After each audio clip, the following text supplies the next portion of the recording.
You're no son of mine.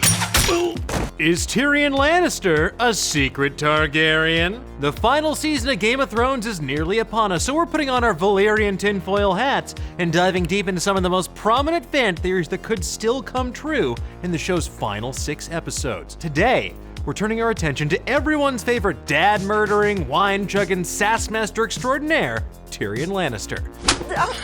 If you've ever gone on any fan forum for Game of Thrones, chances are you've heard mention of the theory that Tyrion Lannister isn't a Lannister at all, but rather, he's a secret Targaryen son. And it all stems from some seemingly innocuous words from Tywin Lannister. "You're no son of mine." Now, were these just the dying words of a cruel father, or was Tywin confirming that Tyrion is in fact Daenerys Targaryen's bastard brother? Since what actually happens in the final season is still anyone's guess, this theory could prove true, and if it does, that would make this a retroactive spoiler potentially, so if you'd like to head into the final season knowing less than Jon Snow, strap on your swimming robes, do your best Varys impression, and make like a merman by swimming away until all of this is over. Now, for a full deep dive into the Tyrion's a secret Targaryen theory, check out our resident maester Mikey Walsh's write-up on Nerdist.com.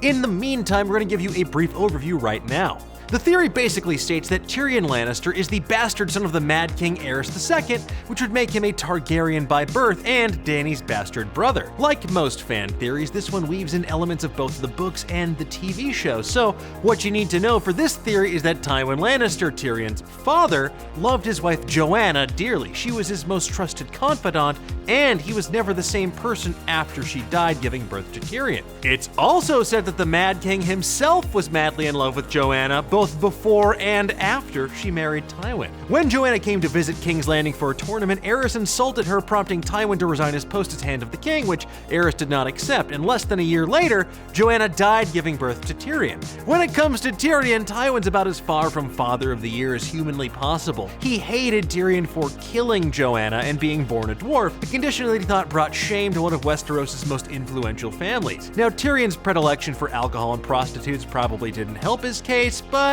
still pretty rough stuff. Even after Tyrion saved King's Landing from Stannis' forces, the Battle of Blackwater, Tywin had nothing but enmity for his son. Men's laws give you the right to bear my name and display my colors, since I cannot prove that you are not mine.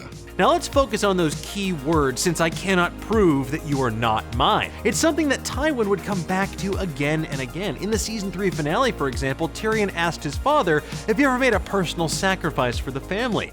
I wanted to carry you into the sea and let the waves wash you away. Instead, I let you live, and I brought you up as my son. While that's an ice-cold thing for any dad to say, the phrasing of "I brought you up as my son" feels particularly suspicious and noteworthy here. It's not enough to make Maester Maury Povich tell Tywin that he is not the father, but it is still eyebrow-raising. Adding further fuel to this speculatory wildfire are the facts that both Dany and Jon Snow's mothers died while giving birth to them, and the fact that in the books Tyrion has a decidedly un-Lannister-like combination of black and blonde hair, as well as 2 mismatched eyes, much like Alyssa Targaryen that George R.R. Martin describes as having very similar features in Fire and Blood. In the books, Daenerys is particularly obsessed with the notion of the 3 heads of the dragon as depicted on her family's sigil. We have 2 of them so far in Jon and Dany, so perhaps that means that Tyrion could be a compelling candidate for that 3rd dragon head. Not only would this shore up their claims to the Iron Throne, but it means that Tyrion's Valyrian blood would let him potentially act as a dragon rider and take up arms against the Night King. I mean, after all, Dany's dragons did let Tyrion pet them, something they only let 2 other people do, Dany herself and that other secret Targaryen, Jon Snow. But what do you think? Is Tyrion a secret Targaryen? Do you think he'll wind up riding a dragon in Season 8? Let's discuss. Thank you so much for watching. Be sure to like and share this video, and until the next time that you find yourself overcome by the urge to dance when the going gets tough, stay tuned to Nerdist.com.